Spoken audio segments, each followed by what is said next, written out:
하나님 말씀은 요한복음 4장 23절 24절입니다. 요한복음 4장 23절 24절 신약 성경입니다. 다 같이 읽겠습니다. 시작. 아버지께 참되게 예배하는 자들은 영과 진리로 예배할 때가 오나니 곧 이때라. 아버지께서는 자기에게 이렇게 예배하는 자들을 찾으시느니라. 하나님은 영이시니 예배하는 자가 영과 진리로 예배할지니라. 자, 23절 다시. 아버지께 참되게 예배하는 자들은 영과 진리로 예배할 때가 오나니 곧 이때라. 아버지께서는 자기에게 이렇게 예배하는 자들을 찾으시느니라. 할렐루야.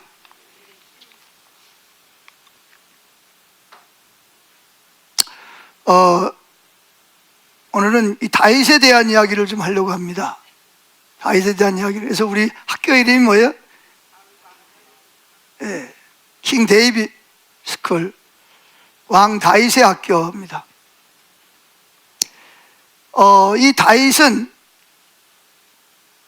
저와 여러분처럼 실수도 많이 하고 연약한 그런 사람이었습니다.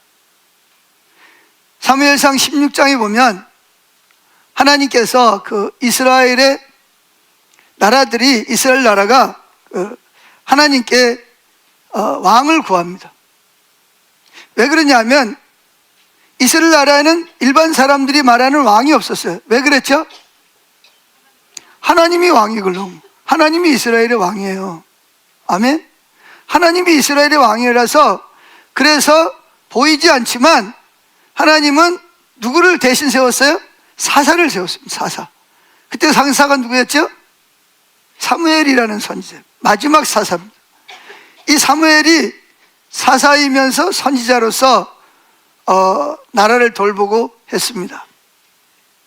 자, 근데 이제 이스라엘 백성들이 우리도 블레셋이나 다른 나라처럼 눈에 보이는 왕을 세워달라는. 그래서 전쟁이 일어나면 우리 대신 뭐예요? 군사들을 끌고 나가서 싸우고 애교도 하고, 그런 왕을 세워달라는 거예요. 자, 하나님이 왕인데 하나님 입장에서는 하나님은 뭐 하지 말라는 거예요? 왕 되지 말라는 거예요. 우리가 누굴 세울 테니까? 우리 마음에 드는 사람을 세울 테니까 하나님은 왕 노릇하지 말라는 거예요. 하나님이 별로 마음에 안 좋아요. 그때 백성들이 계속 원하는 거예요.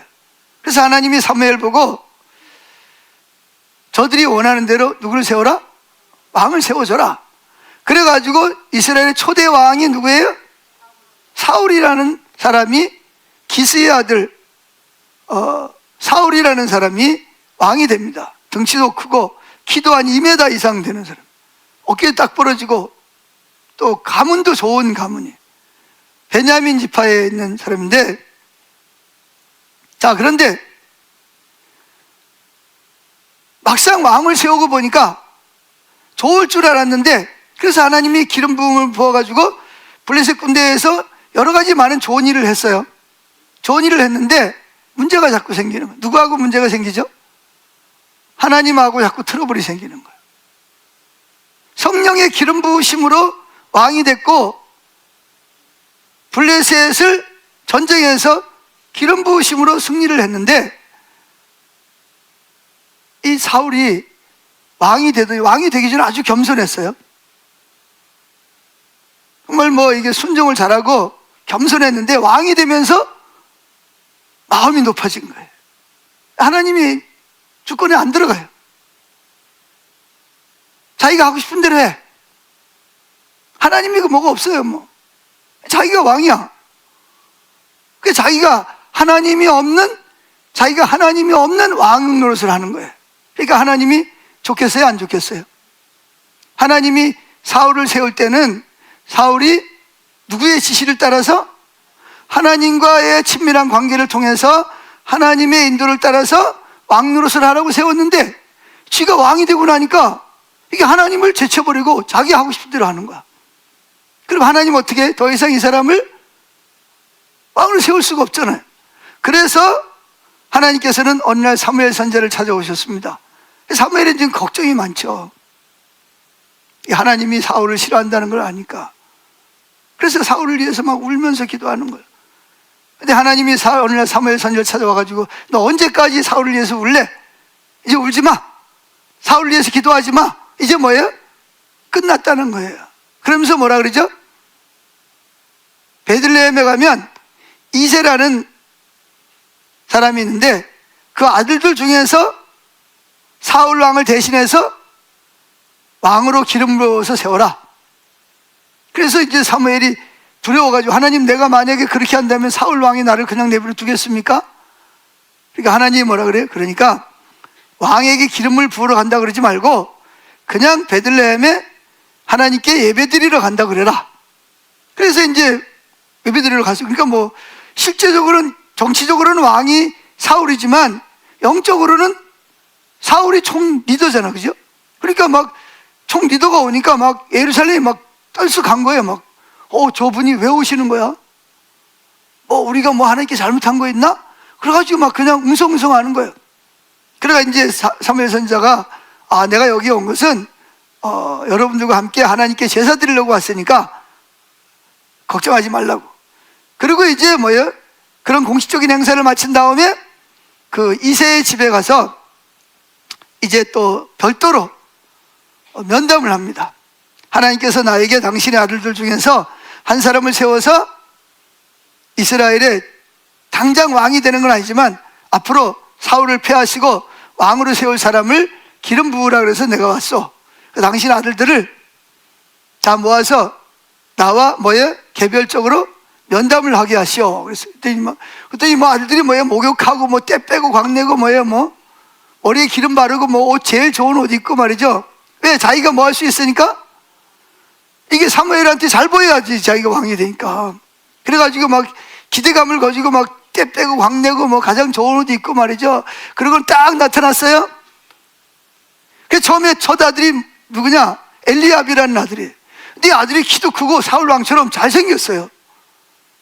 그래가지고 이 사무엘 선지자가 하나님께서 내가 보니까 이 사람이 사울 왕처럼 잘생겼다. 키도 크고, 그리고 아버지가 또 가장 총애하는 사람, 똑똑하다고 칭찬하니까 이 사람인가 보다. 그래가지고 기름 뿌려가지고 기름을 부으려고 그러는데 선지자도 실수를 하는 거예요. 뭐 해야 되는데? 하나님께 물어봐야 되잖아, 그죠? 그때 우리가 종종 그런 실수를 한단 말이에요. 물어봐야 되는데 안 물어보고 자기 관점으로 볼 때 이 사람이다 싶어가지고 기름을 부으려고 그랬어요. 근데 하나님이 뭐라 그래요? No.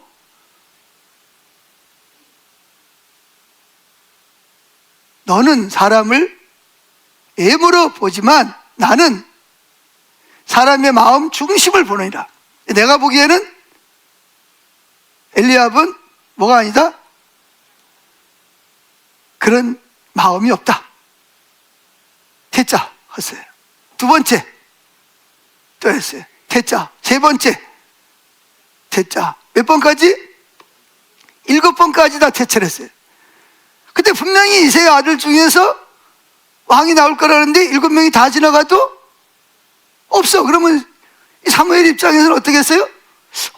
분명히 하나님, 나는 이새의 아들 중에서 한 명을 세우라는데 어떻게 된 거야? 그래가지고 이새를 불렀습니다. 당신 아들이 다 합니까? 그랬더니 아버지가 글쎄 하나 있기는 있는데 걔는 좀, 이 아버지 보기에 뭐 하다는 거예요? 이 얘는 아니라는 거야, 이게. 그래서 지금 뭐 하냐? 아예 부르지도 않았어. 그리고 뭐 하고 있어요, 지금? 양치기. 그때 당시에 제일 천한 직업이 뭐예요? 양치기였거든요. 그러니까 그 아들들 중에서 누구에게 양을 맡긴 거예요? 왜? 그러니까 쉽게 말하면 다른 아들은 너는 공부해야 돼. 너는 학교 다니. 근데 너는 그냥 가서 양이나 쳐. 왜? 이해가 되세요? 그러니까 아버지 보기에 다윗이 그런 아들이야. 그래가 이제 그러면서 사무엘이 좀 화가 났죠. 왜? 분명히 뭐하라 그랬었는데 다 불러 모으라 그랬는데 한 명을 제외시켜 버렸으니까 이 사무엘이 나 밥 안 먹을 거야. 걔 불러오기 전에는 밥 안 먹을 테니까 빨리 불러오라고. 그래가지고 뭐 양치는 게 뭐 어디가 있는지 또 모르잖아. 그죠? 그러니까 막 형제들은 또 기분이 좋겠어, 나쁘겠어요? 자기가 뭔가 좀 될 줄 알았는데, 자기들은 노하고 다윗을 데려오라 그러니까 이게 기분이 안 좋았을 거예요. 막 찾아다니는 거야. 다윗 그러면서 갈 만한 데 찾아다니면서 결국 찾았어. 가가지고 너 지금 뭐 하고 있는 거야? 아버지가 찾는데. 그래가지고 끌고 왔어요. 다윗은 뭐 영문도 모르고 끌려온 거야. 다른 아들은 다 떼 빼고 확 내고 왔는데 다윗은 뭐 하고 왔어요? 그지 해가지고 온 거야. 근데 그 아들을 딱 보는 순간 얼굴이 붉고 눈이 빛나고, 그러니까 하나님, 이제 사무엘이 예민해진 거야. 한번 실수를 했으니까 예민해가지고 하나님 물었겠지. 하나님 이 아들입니까? 그랬더니 하나님이 오케이, 전이 일어나서 저에게 기름을 부어라. 그게 이해가 안 되는 거예요. 사무엘도 이해가 안 되고, 누구도? 아버지는 더더욱이요. 형제들도. 아니, 왕이면 내가 왕감이지, 제가 무슨 왕감이냐고. 기분이 나빠. 그래서 나중에 보면 형들이 다윗을 괴롭힙니다. 좀 이렇게 막 괴롭히고 무시하고 막 그래요. 질투도 나오고 그렇죠. 똑같은 형제들이라도 질투가 나오잖아요. 그래서 이제 왕으로 됐습니다. 그래서 거기 성경에 보면 다윗에게 이제 기름을 붓습니다. 기름을 부니까 무슨 일이 생겼냐? 16장 13절에 보니까 사무엘이 기름 뿔병을 가져다가, 그 전에 보죠. 12절.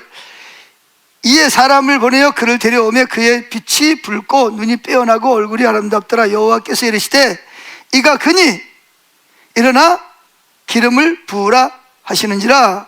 사무엘이 기름 뿔병을 가져다가 그의 형제 중에서 그에게 부었더니 이날 이후로 다윗이 여호와의 영에, 즉 성령에 크게 감동되니라. 사무엘은 떠나서 라마로 가니라.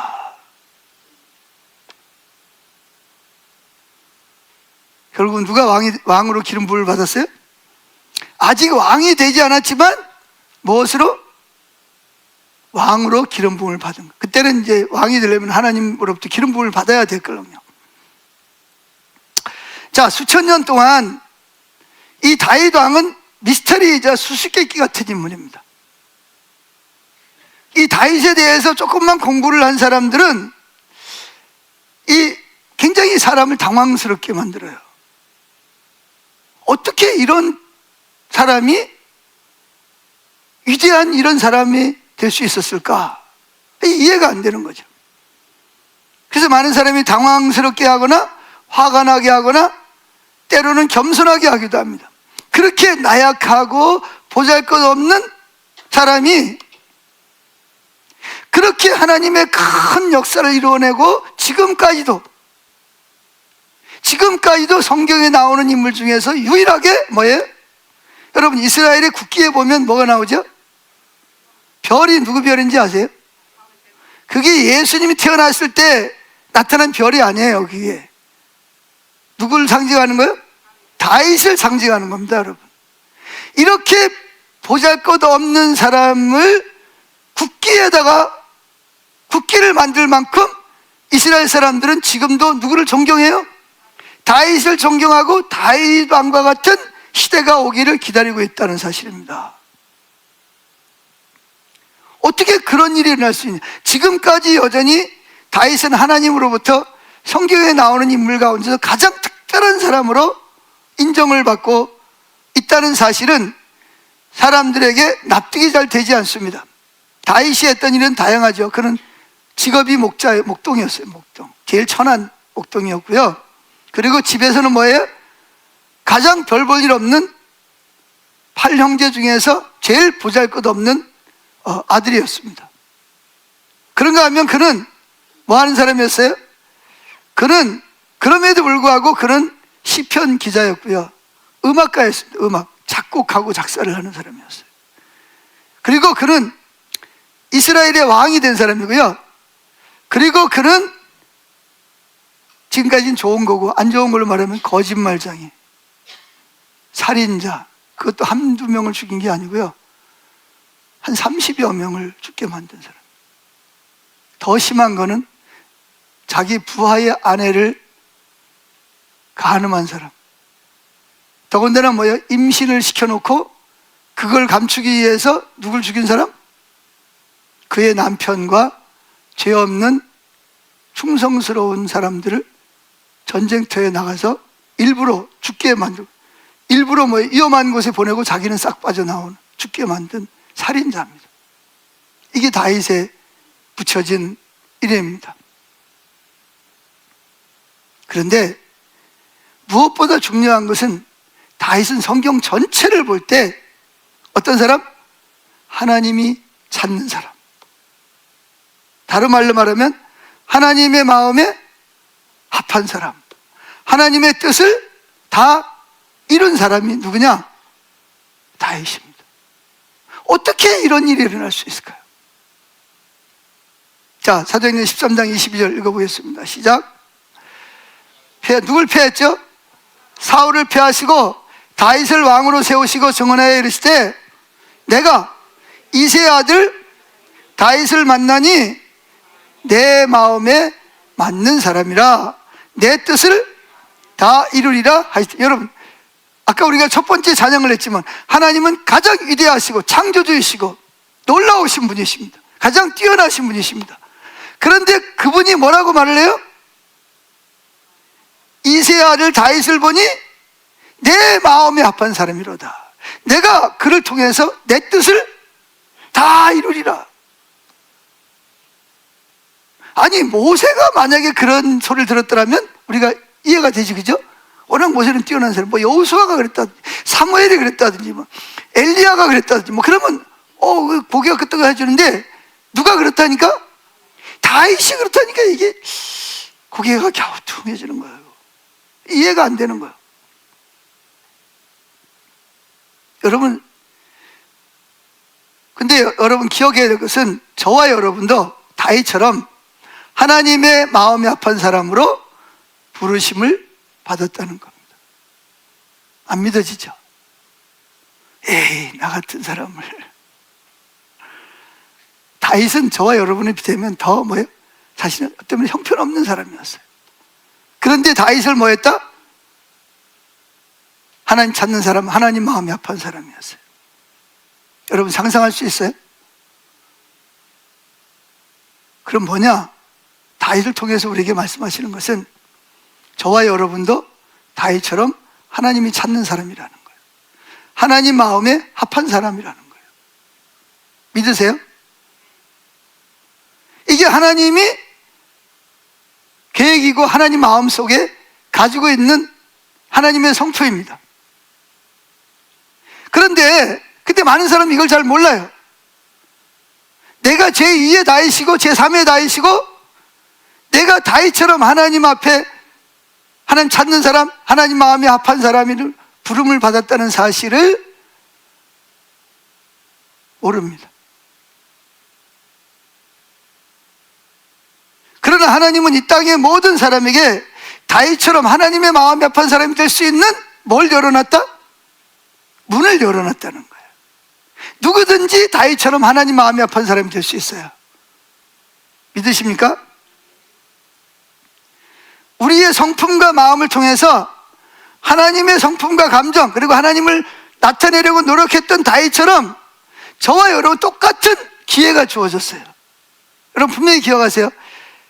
하나님은 저와 여러분을 다윗과 똑같이 하나님의 마음에 합한 사람, 하나님 찾는 사람, 하나님 뜻을 이루는 사람으로 뭐 했다? 기회가 주어졌다는 걸 꼭 기억하세요. 내가 나이가 몇 살이든 상관없어요. 남자가 여자가 상관없어요. 많이 배웠냐 적게 배웠냐 상관없어요.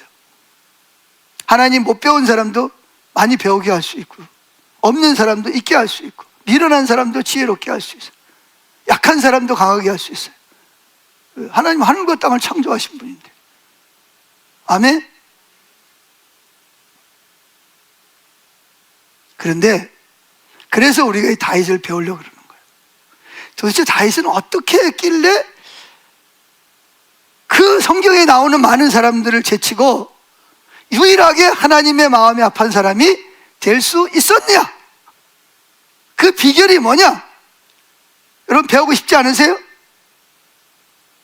그냥 별 볼 일 없는 사람으로 살다가 죽어서 겨우 그냥 천국이나 들어가면 만족하겠어요? 아니죠? 저도 아닙니다, 여러분. 저도 아니에요. 하나님은 편파적인 하나님이에요. 다윗만 특별하게 위대한 사람을 만든 게 아니에요. 다윗을 보면서 우리를 실패자로 만드신 것이 아니에요. 다윗에게 주셨던 기회를 저와 여러 똑같이 기회를 주시고 있는 거예요. 아멘. 그래서 우리는 이 기회를 잘 잡아야 됩니다. 기회가 왔을 때. 할렐루야. 그러나 대부분의 사람들은 다윗과 다른 삶을 살아요. 다른 걸 추구해. 다윗은 뭘 추구했죠? 하나님 알기를 추구한다는 말이 무슨 뜻이에요? 너무 추상적이잖아요. 하나님 안다는 게 하나님의 온 천하를 다 보도 하나님을 몰라요. 또 여기서 말하는 하나님을 알기를 추구했다는 말이 무슨 말이에요? 그 말은 하나님의 감정, 하나님의 성품을 알기를 추구하는 것이 가장 중요하게 여겼던 사람이 다윗입니다. 자, 저와 여러분이 왜 다윗처럼 위대하게 되지 못하냐? 한번 스스로를 생각해요. 여러분은 오늘 교회 나올 때 무슨 마음을 가지고 오셨어요? 네? 여러분 중에는 오늘 또 주일이네. 또 예배 드려야지. 내가 오늘 교사네. 내가 해야 할 일이 있으니까. 내가 안내네. 내가 헌금위원이네. 내가 가야지. 이렇게 해서 오셨나요? 아니면 여기 오늘 하나님 찾으시는 사람 중에서 영과 진리로 예배드리기 위해서 오셨나? 영과 진리로 예배드리기 위해서 왔다는 말이 무슨 뜻이에요? 영과 진리로 예배하는 자를 찾는다는, 영과 진리로 예배한다는 말이 무슨 뜻이죠? 그냥 그 의미를, 하나님 말씀하신 의미를 찾으면 다윗과 같이 그런 하나님을 찾는 사람을 찾는다는 거예요, 쉽게 말해서. 그럼 다윗은 어떤 마음을 가지고 하나님을 찾았을까요?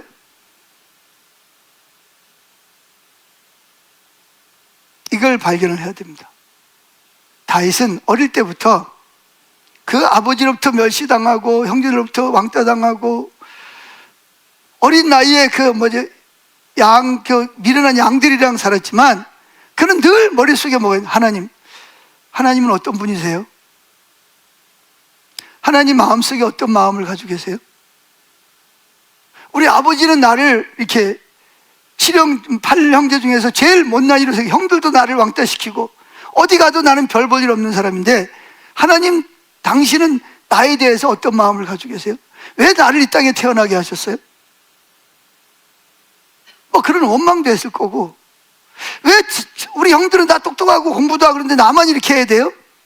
그런 질문도 했을 것 같아요. 그러면서 구름이 지나가면 하나님, 저 구름은 뭐예요? 태양은 왜 만드셨어요? 바람은 왜 불어요? 물은 왜 내려가요? 저 양들은 뭐예요? 하나님 누구세요? 계속 하나님에 대해서 질문하는 사람이었어요. 여러분, 그런 하나님에 대한 질문을 가지고 계세요? 그래서 다윗은 계속 하나님을 찾고 하나님이 어떤 분인지를 알고 싶은 거예요. 그래서 하나님께서는 난리가 났어요. 하나님 어느 날 천사들을 다 모아놓고, 야, 드디어 내가 찾았다. 뭘 찾았다는 거예요? 내가 원하는 사람을 찾았다는 거예요. 천사들이 막 기대감을 가지고 말이죠. 하나님, 그 사람 누구예요? 모세예요? 이사예요? 엘리야예요? No. 그럼 누구예요? 하나님 기분이 정말 좋아가지고 어쩔 바를 몰라가지고 천사들을 모아놓고 잔치를 하면서 너무 좋아하시는 거예요. 그게 누구냐 그랬더니 뭐라 그래요? 그 베들레헴에서 이세 아들 가운데서 뭐 하는 사람? 그 제일 못난이, 그 사람들이 보기에 못난이라고 하는 그 양치기 그 소년을 찾는 게 아니라 소년이 내가 원하는 사람이라는 거예요. 내가 찾는 사람이었다는 거예요. 다윗처럼 모세도 있었고 엘리야도 있었고 엘리사도 있었고 이사야, 에레미야, 호세야, 아모스, 여호수아 이런 사람이 있었지만 저 다윗처럼 나를 찾는 사람을 내가 처음 발견했다는 거예요. 내가 먼저 찾아가가지고 내가 이야기를 해서 그가 나를 찾지, 내가 누군지, 내가 어떤 마음을 가지고 있는지를 찾는 사람을 처음으로 내가 발견했다는 거야. 하나님 흥분하셔가지고 막 난리가 났어요. 이게 바로 다윗과 우리와의 차이점입니다. 그래서 다윗은 하나님을 추구하는 사람, 특별히 하나님의 마음을 알기를 원하는 사람. 그래서 그런 거죠. 하나님, 우리 아버지도 나를 무시하고 또 형들도 내가 어디를 가도 사람들이 나를 우습게 여기는데 하나님, 당신은 나를 어떻게 생각하십니까? 왜 나를 이 땅에 태어나가지고 나를 이렇게 힘들게 만드세요? 왜 나를 이렇게 못난이로 만들었어요? 그렇게 하나님께 묻기도 했겠죠. 그런데 다윗은 드디어 발견한 거예요. 뭘 발견했냐? 우리 아버지는 나를 멸시하고 형제들은 나를 왕따시키고 어디를 가도 나를 인정해 주지 않지만 하나님의 마음 속에는 나를 향한 사랑이, 열망이, 갈망이 용광로처럼 타오르는 것을 발견한 거예요. 뭘 발견했다고요?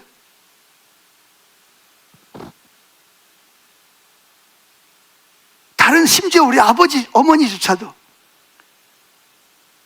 아마 다윗이 상처가 됐을 거예요. 아니, 그 사무엘 선지자가 왔을 때 나를 안 불렀단 말이야? 우리 아버지 엄마가 나를 우습게 여기는 건 알았지만 이렇게 나를 형편없는 사람으로 알았단 말이야? 아마 상처를 입었다고 아마 그랬을 거예요. 그런데 다윗은 상처가 안 돼. 왜? 엄마, 아버지가, 형제들이 나를 가장 존귀하게 여긴다 할지라도 하나님이 나를 향한 뭘 발견했어요? 나를 향한 사랑, 나를 좋아하는 거, 나하고 만나기를 원하고 대화하기를 원하고 같이 있는 것을 좋아하시고 나를 향해서 불타는 그 사랑, 끝없는 자비, 국률, 정의로움, 공의로우심, 이걸 발견한 거예요. 할렐루야. 그러니까 처음에는 부모님이, 형들이 나에게 상처가 됐는데 이제는 그게 아무렇지도 않아. 아무도 안 알아줘도 괜찮아. 뭘 발견했어요? 그거하고는 엄마, 아버지나 형들이나 다른 사람들과는 비교할 수 없을 만큼 위대하시고 뛰어나시고 놀라우신 그분의 마음속에 다윗을 향한 하나님의 그 사랑, 열정, 나를 좋아하심, 나를 기뻐하심, 내가 연약함에도 불구하고 나하고 내 이름을 부르면서 난 너하고 있을 때가 제일 좋다, 난 너하고 만나는 시간이 정말 즐겁다, 이걸 발견한 거예요. 여러분 아세요? 그 하나님의 마음을 발견하면 누구의 마음이 변화가 되는지 아세요? 내 마음이 변화가 됩니다. 이건 마치 거울과 같아서 하나님의 그 열정과 사랑과 내가 연약함에도 불구하고 우리 엄마 아버지가 나를 우습게 여기고 형들이 나를 왕따시켜도 하나님이 나를 사랑하시는 그 사랑이 얼마나 크고 위대한지, 그게 다윗의 마음에 비춰지니까 다윗의 마음이 변하기 시작하는 거예요. 누구를 향해서? 다윗의 마음, 잔잔하던 마음 속에서 용암처럼 꿈틀꿈틀하면서 하나님을 향한 열정과 사랑과 불이 막 이글거리면서 타오르기 시작하는 거예요. 그러면서 하나님에 대한 불이 더 클지 모르지만 그 불이 반사돼 가지고 다윗의 마음 속에도 그 불이 붙어 가지고 막 하나님께 막 응답을 하고 막 이게 바로 뭐냐? 이게 영과 진리로 예배하는 자입니다. 신학을 공부해서 영과 진리는 헬라어로 뭐고 히브리어로 뭐고 이게 아니라 실제로 하나님의 마음을 추구하고 배웠더니 하나님의 마음 속에 나를 향한, 내가 뭔데? 나보다 똑똑한 사람 얼마나 많고, 잘생긴 사람 얼마나 많고, 우주 말라 모든 창조물을 다 주관하시는 그 하나님이 내가 뭔데? 나를 향해서 그런 열망과 사랑과 나를 좋아하시고 나를 기뻐하시고 나와 함께 있기를 원하시는 그 불같은 사랑이 발견이 되면서 다윗은 변하기 시작을 하는 거예요. 저와 여러분도 만약에 오늘 100만 분의 1이라도 이게 발견이 되면 여기 들어올 때 모습하고 나갈 때 여러분의 마음, 겉모습은 안 바뀔지 모르지만 여러분의 마음은 분명히 바뀌어서 나가게 돼 있어요. 근데 오늘날 교회가 이거를 가르치지도 않고 이걸 추구하지도 않아요. 그래서 열심히 예배만 잘 나오면 돼. 기도만 많이 하면 되고 헌금만 많이 하면 되고 봉사만 많이 하면 돼. 그러면 땡큐. 근데 실제적으로 상사병 걸린 자 예배, 영과 진리로 예배는 한 번도 드린 적이 없어. 수십 년 동안 교회 다녔는데 한 번도. 하나님, 우리가 하나님 앞에 나올 때 하나님 마음속에는 막 영암처럼 막 솟아오는 거야. 기뻐가지고 막 드디어 내가 너를 보는구나. 네가 나를 예배드리러 오는구나. 내가 너를 기뻐하고 내가 너를 좋아하는데 드디어 네가 나를 만나러 오는구나 하면서 막 기대감을 가지고 왔는데, 근데 예배드리러 오는 사람 마음에는 전혀 기대감도 없고 하나님을 구하는 마음도 없고 그저 와가지고 뭐요? 그저 1, 20분 뭐 그냥 기타 치고 그냥 뭐 찬양 조금 드리고 설교하면 헌금하고 그리고 오늘 예배 잘 드렸네? 그리고 돌아가면 돼. 그걸 예배라고 수십 년 동안 지금까지 드리고 있는 거예요.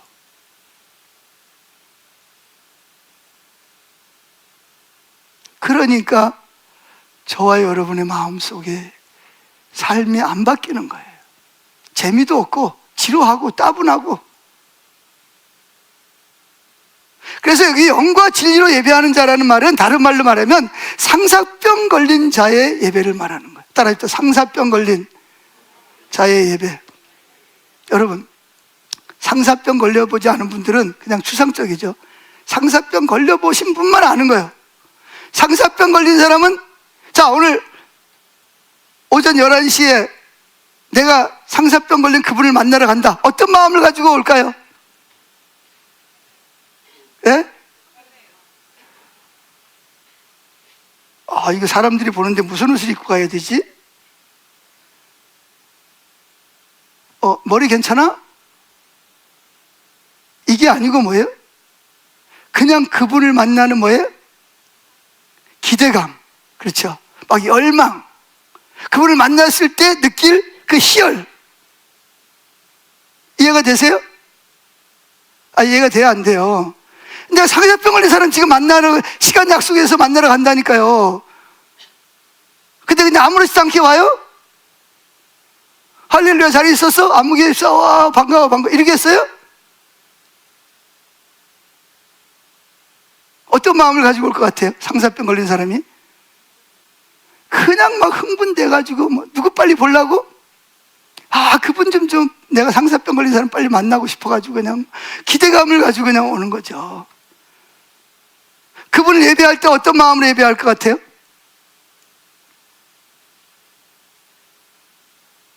그냥 뭐예요? 익숙한 그냥 찬양 경배 그냥 이렇게 부르는 거죠.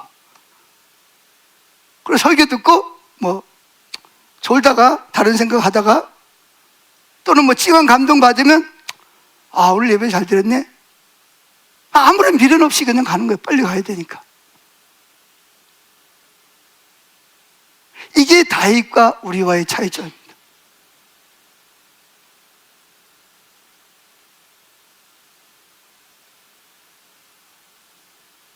기독교 역사를 통해서 가장 어려운 질문 중에 하나가 뭐냐 하면, 대답하기 어려운 게 뭐냐면, 왜 다윗은 하나님으로부터 특별하게 구별되었는가 하는 질문이에요.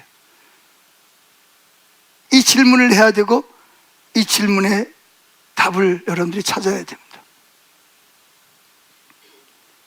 다른 많은 사람들과 다윗의 차이점이 무엇인가요?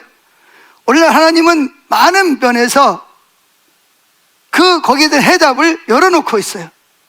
저 같은 별 볼 일 없는 목사한테도 이런 것이 비춰지니까.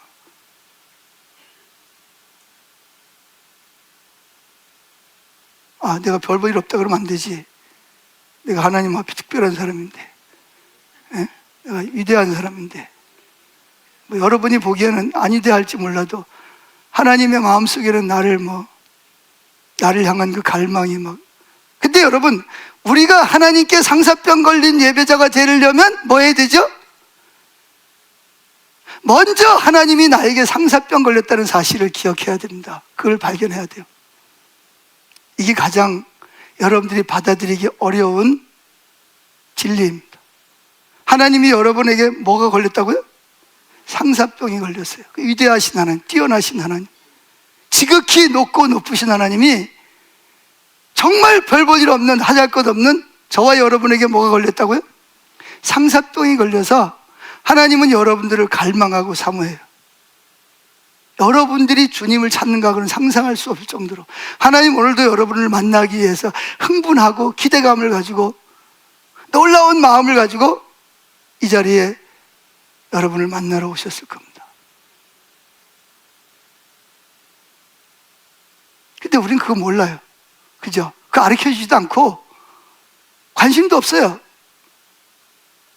그죠? 오늘 교회 와서 내가 원하는 거 그것만 해결하고 가도 땡큐, 그거 만족이야.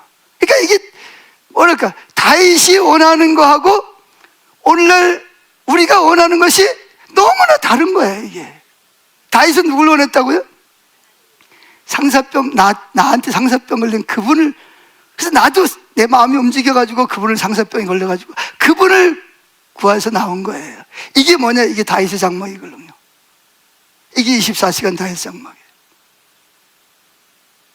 그냥 하루 24시간 하는 게 다윗의 장막이 아니고 다윗처럼 하나님이 나에게 상사병 걸린 그 마음을 발견하고 내 마음이 움직여져서 나도 그렇게 상사병 걸린, 하나님께 상사병이 걸려서 신랑 되신 그분을 만나기 위해서 오는, 그래서 예배하는, 그래서 찬양을 드릴 때도 그분을 향해서 찬양을 드리는 거예요. 할렐루야. 그분으로부터 임재를 느끼고 그분의 음성을 듣는 거예요. 이게 다윗의 장막입니다. 아멘. 근데 오늘 이 종교라고 하는 것이 우리 눈을 가려워가지고요, 다윗이 본 것을 찾지도 못하게 하고 보지도 못하게 만들어요.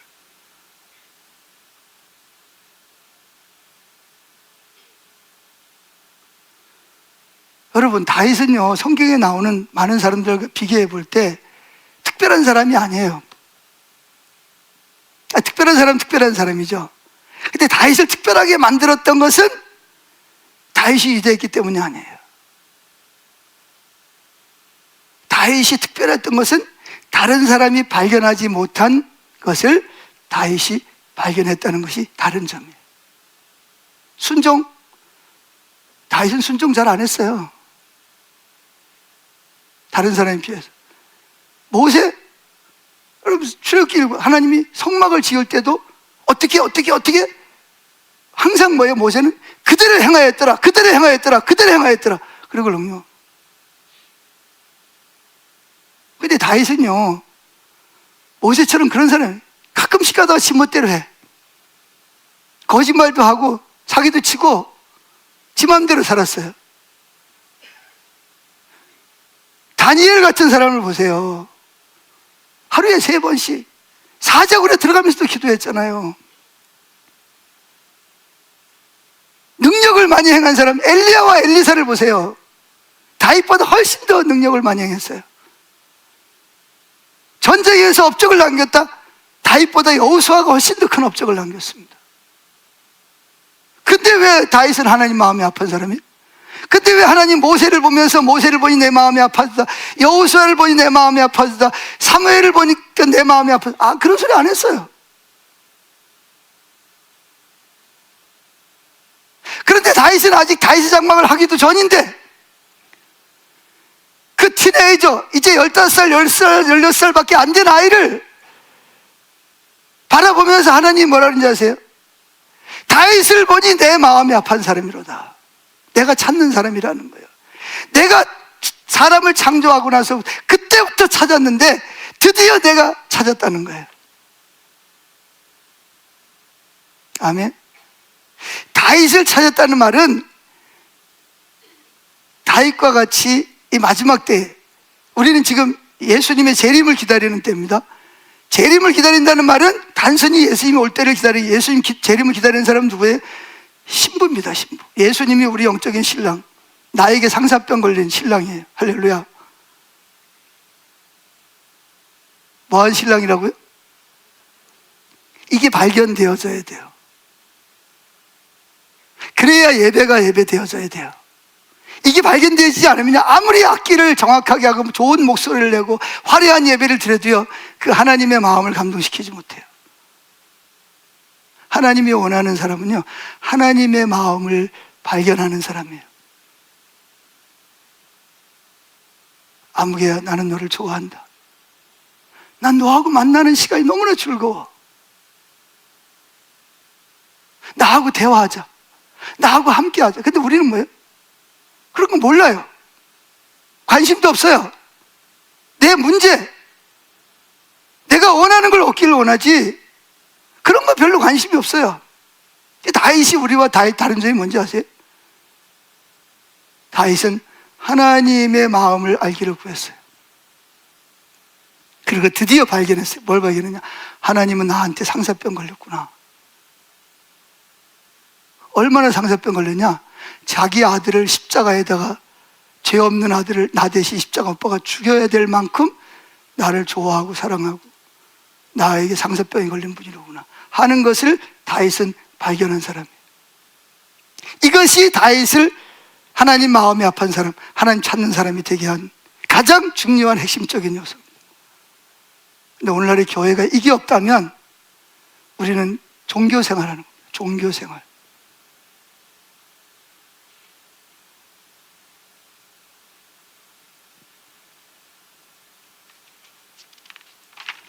그래서 하나님은 저와 여러분을 다윗처럼 하나님의 마음이 아픈 사람은 뭐 했다고요?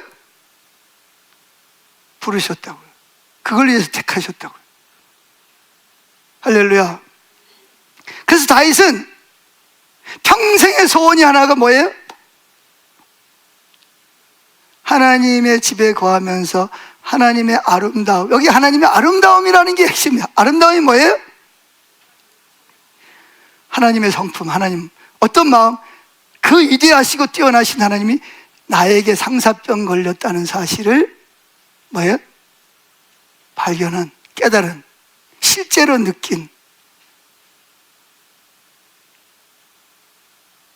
그래서 다윗은 그 하나님의 아름다움을 보는 것이 가장 행복한 거예요. 자기가 왕이 되는 것보다,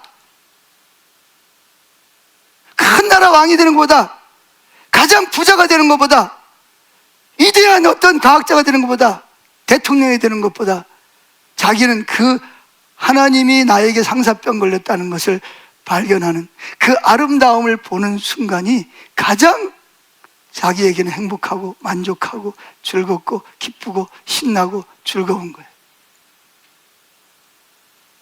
근데 오늘날 교회가 그걸 추구합니까?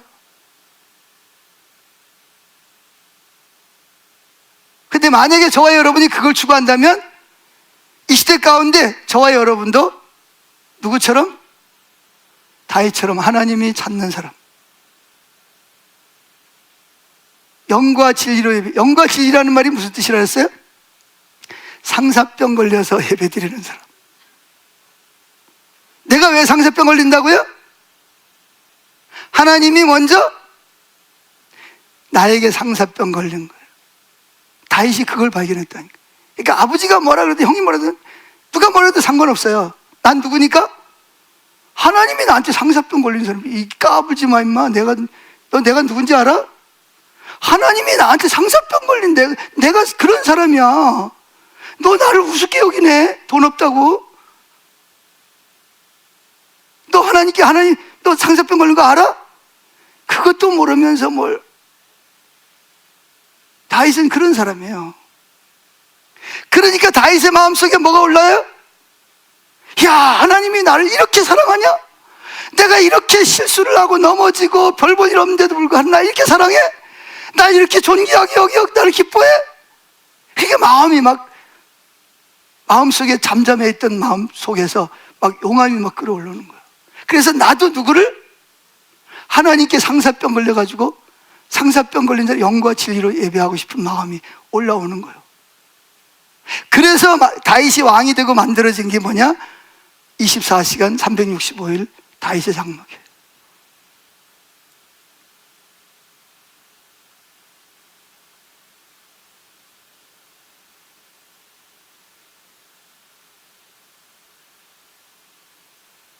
하나님의 마음속에는 우리를 향한 막 폭포수같이 막 그냥 솟아오르는 물처럼 막 그냥 올라오고 막 굽이치고 막 내려가는 것처럼 하나님의 마음은 역동적으로 막 살아서 막 우리를 향해서 오는데, 우리는 그걸 발견을 못하니까 그저 뭐예요? 내 문제, 내가 안고 있는 문제, 이 자녀 문제, 이 노후 문제, 뭐 빚 갚는 문제, 이런 거에만 초점을 맞춰가지고 그저 어떻게 하면 그거 이게 해결하면 그게 이제 전부 다 같은 거예요. 근데 하나님은 이제는 예수님이 재림할 때가 다가오니까 이제는 모든 사람들에게 이것을 열어서 보여주기를 원하죠. 그래서 우리가 나 때문에 상사병 걸린 그분의 마음을, 그 열정과 불같은 마음을 발견하고 이제 내 마음이 움직여서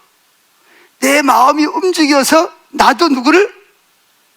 그분을, 상사병 걸려서 그분을 예배하는 자로 바뀌어지도록 하나님이 역사하시는 줄로 믿습니다.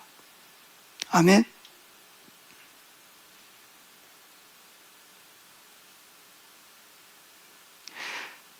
하나님 아버지 안에 있는 어마어마하고 격정적인 불같은 사랑의 열망을 말씀하고 계시는 거예요. 여러분, 우리 마음은요, 감동을 받아야 돼요. 감동을 받아야 돼요. 근데 우리 마음은 그렇죠. 갑자기 좋은 일이 많이 생겼다, 그럼 감동이 되죠, 그죠? 좋은 이야기를 들었다, 좋은 예화를 들었다, 그럼 감동이 돼요. 그래서 여러분 아세요?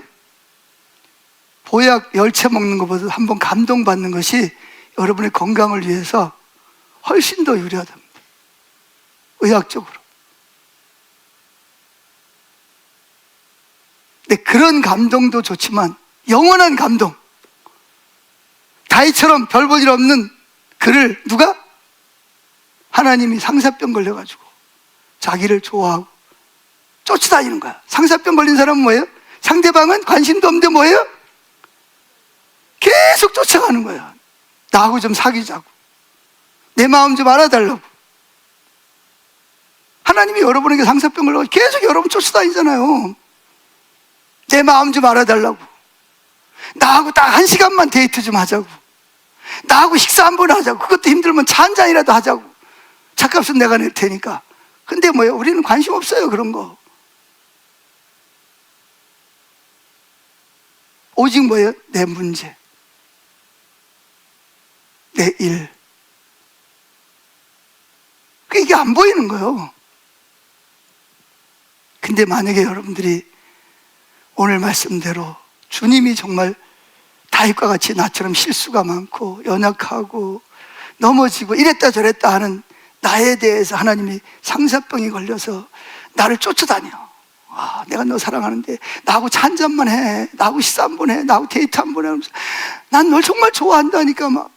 그게 여러분이 만약에 발견이 되면요, 아까 이야기했잖아요. 여기 교회 들어올 때 어떤 마음을 가지고 들어갈지 모르지만 나갈 땐 여러분 마음속에 막 희열이 넘치고 나도 모르게 내 삶이 변화가 되는 거야.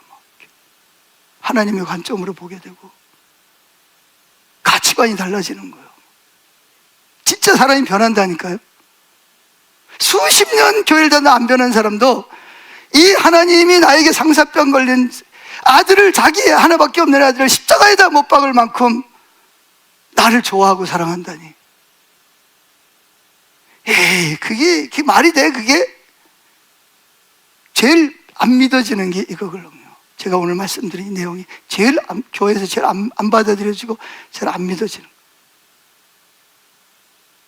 이게 만약에 믿어지고 여러분들이 이걸 만약에 받아들이기로 결단하고 이걸 다윗처럼 그걸 추구하기로 한다면 여러분은 이미 하나님 마음이 합한 자가 되기로 자리에 들어선 거예요. 여러분의 삶은 반드시 변하게 되어 있습니다. 지금처럼 사는 삶을 도저히 살 수가 없어요. 새로운 삶으로 변화됩니다. 할렐루야. 여러분, 예수님이 비유 중에 그런 비유가 있잖아요. 마태복음 13장에 보면 씨 뿌리는 비유가 나오고, 무슨 비유는 감추인 보화 비유 아시죠? 어떤 농부가 있었는데 자기 땅이 별로 없어. 그래서 부자 집에서 땅을 빌려가지고 농사를 짓는 거예요. 이제 봄이 돼가지고 열심히 이제 막 땅을 갈고 엎어가지고 씨를 뿌리려고 그러는데, 그러다가 갑자기 땅 속에서 이상한 걸 발견한 거야. 옛날에는 지금처럼 은행이 마땅치 않으니까 모든 재산을 어디다가 자기 땅에다가 항아리에다 묻어놓고 갔는데, 가서 전쟁에 죽든지 병들든지 못 돌아오면 그냥 모르는 거예요. 자녀들은 그게 있는 줄도 몰라. 그때 그걸 발견한 거야. 그럼 어떻게 해요? 이 농부가, 여러분이 그걸 그거는 자기가 지금까지 상상도 못한 보화가 담겨져 있는 거예요. 그럼 어떻게 해요? 나누고 싶지 않은 거야. 자기 혼자 갖고 싶어. 그럼 어떻게 해요? 돌을 묻어놓고 가는 거예요. 주인한테 가가지고 뭐라 그래요? 그 땅 나한테 파시오. 그랬더니 주인이 아는지 모르는지 뭐라 그러죠? 팔겠다고. 너무 신나는 거야. 얼마, 속으로는 제발 비싸게는 부르지 마세요. 그런데 그때 뭐 워낙 엄청난 보화가 담겨있으니까 얼마를 달라 그래도 뭐 하려고? 다 주려고 생각이 있는 거야. 그랬더니 주인이 뜻밖의 말을 하는 거야. 엄청난 걸 요구하지. 뭘 요구해? 당신이 가지고 있는 거 다 팔아서 가지고 오면 주겠다. 당신이 가지고 있는 것이 뭐든지 다 팔아가지고 오면 이걸 주겠다는 거예요. 그래서 이 농부는 성경에 보니까 어떻게 했죠? 여러분이 만약에 그런 농부였다 그러면 어떡하겠어요? 룰룰랄랄 하면서 가가지고 뭐 있는 거 다 뭐예요? 다 팔아가지고 이게 답니다 그러고 뭐예요? 땅 문서 땅 물려봐. 그 다음에 뭐예요? 보화를 차지하겠죠. 자, 이게 두 가지 의미로 해석을 합니다. 첫째는 예수님이 저와 밭에 감추인 보화가 누구예요? 아니. 첫째는 저와 여러분입니다. 뭐라고요? 밭에 감추인 보화가 누구예요? 나예요, 나. 그래서 예수님이 나를 살려고 하나님께 가가지고 저 영식이를 나한테 파시죠. 얼마의 값을 드리면 되겠습니까? 그랬더니 아버지가 뭐라 그래? 하나님이 그래 팔지. 네 목숨을 내놔. 너 십자가에서 죽어. 그럼 내가 네 아들 영식이 줄게. 예수님 어떻게 했죠? 어떻게 했어요? 기꺼이 나를 뭐예요? 아버지 알겠어요. 내가 인간으로 내려가지고 그래가지고 뭐예요? 나를 위해서 뭐 했어요? 누굴 위해서? 내가 보호하니까 나를 뭐 하려고? 살려고.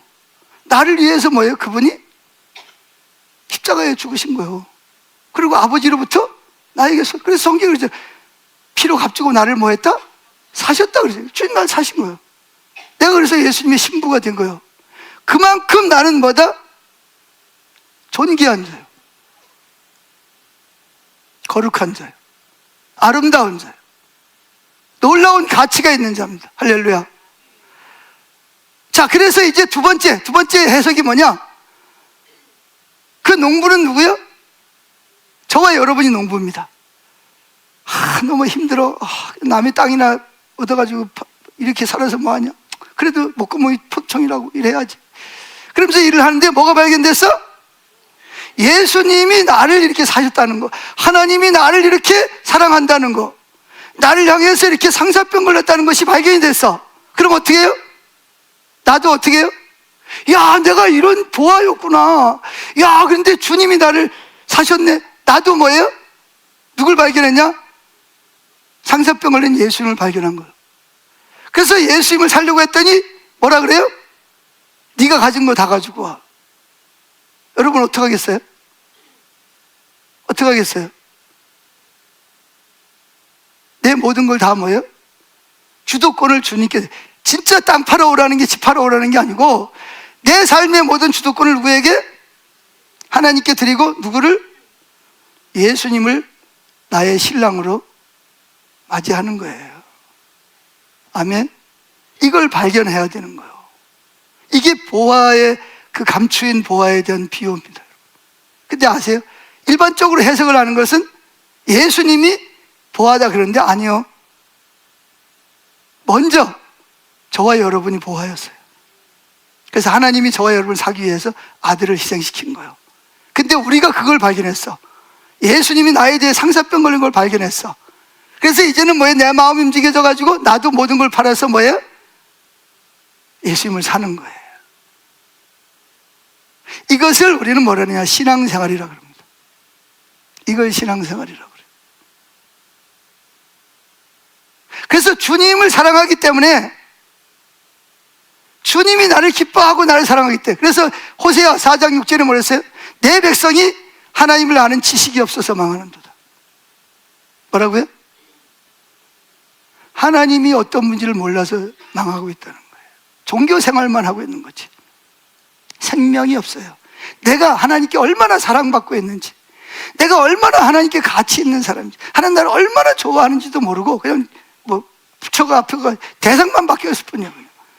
때 되면 그냥 가가지고 뭐 하고 복 달라 그러고 문제 해결해 달라 그러고 그거 해결하면 다 된 것처럼 그렇게 살고, 이 종교가 우리 기독교를 완전히 망쳐버렸거든요.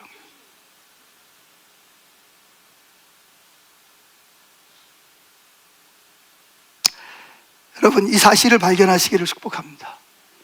이 발견이 돼야 됩니다. 그래서 우리가 지난번에 금식기도 하면서 한 32명인가? 다른 문제 가지고 금식기도 하지 말고 오직 누구만 위해서? 오직 신랑 대신 예수님의 마음을 알기 위해서 3일 동안만 금식을 하자. 놀라운 일이 벌어졌어요. 여기 제가 오이코스 보고서를 가지고 왔습니다. 뭐라고 했냐? 금식 때 애통함이 부어졌고 남편과 가족과의 묶였던 억압이 풀어졌고 교회에 왔는데 그동안 마음이 불편했던 사람들을 볼 때 너무 사랑스럽게 보여서 안아주었다고 합니다. 금식할 때. 그 다음에 또 보면 왜 나에게 이런 일이 일어났을까? 힘들었는데 주님을 찾는 금식을 할 때 어떤 말씀을 주셨고, 이게 나를 다루기 위해 주신 것임을 알게 되었다고 합니다. 그러니까 순전히 누구를 위해서 기도한 거예요? 문제 해결을 위해서 기도한 게 아니라 그분을 알기 위해서 기도했는데 하나님이 구하지도 않는 다른 문제까지도 다 해결해 주시는 거예요. 이게 바로 하나님의 얼굴을 구하는 삶이에요. 아멘. 자, 결론을 맺겠습니다. 다윗이 특별하게 된 것은 이유가 뭐라고요? 뭘 발견했어요? 하나님의 마음 속에서 누구를 향한? 나를 향한 열정과 사랑과 자비와 긍휼과 나를 좋아하시고 나를 기뻐하시고 내가 연약해서 넘어지고 쓰러지는데도 불구하고 나를 포기하지 아니하시고 끝까지 사랑하시는 하나님의 나를 향한 상사병 걸린 마음을 발견한 거예요. 내 행위와 내 상태는 상관없이. 할렐루야. 그게 발견되니까 내 마음속에 잠잠했던 뭐가?